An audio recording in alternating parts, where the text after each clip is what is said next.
sad, a new development in the search for a 5-year-old boy with cerebral palsy. Police in Oakland, California say Hasanni Campbell was killed. His case has shifted from a missing person investigation now to a homicide probe.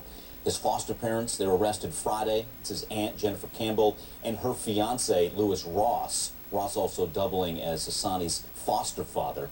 Campbell will not be charged this time, but Ross still behind bars, held on suspicion of murder. I want to bring in Henry Lee now, reporter from the San Francisco Chronicle. Henry, good to have you back. All right, so lay it out for us. Police believe Hasanni's dead, even though they haven't found his body, and they believe Lewis Ross is responsible. Is that where we are? That's right. They are saying that Lewis Ross is still in custody. This is indeed a homicide investigation. Jennifer Campbell, the little boy's aunt, will be released some point today.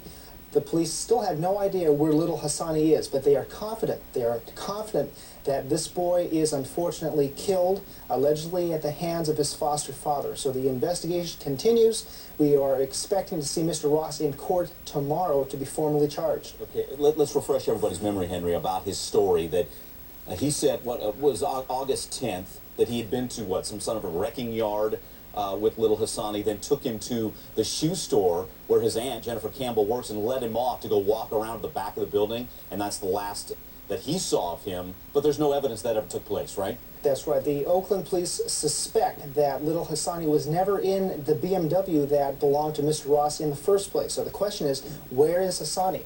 The couple live in Fremont, which is about 30 miles south of Oakland. So there have been numerous searches of that house, as well as the East Bay Hills east of San Francisco, and also in the neighborhood where Mr. Ross says he last saw Hasanni.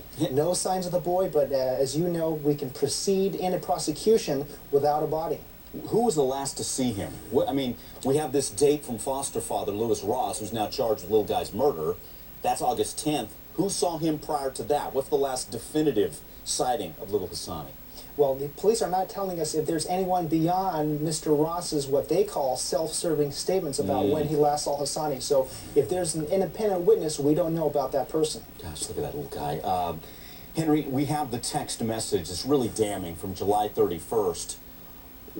Doesn't he basically say he's going to leave little Hasanni at the BART subway station there in the Bay Area, or he's capable of that? An average person, including myself, as I saw the records, I was just floored. However, Mr. Ross has a number of explanations for that text message. He says, I never intended to leave my son at the BART.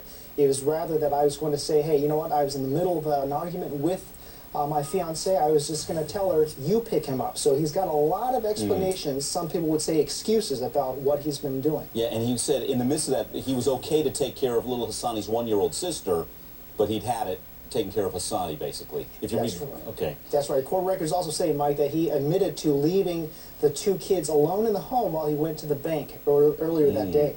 Who's the father of the little 1-year-old sister, Henry? Well, the biological parents live in San Francisco, and they have had no care for the kids in recent years. So they are out of the picture, and at this point, they turn over the care to Ross, and now Ross is in custody without bail. Wow, what a sad turn. Okay, Henry Lee, always good to have you with us. Thanks for the update. Now this story. 1 second.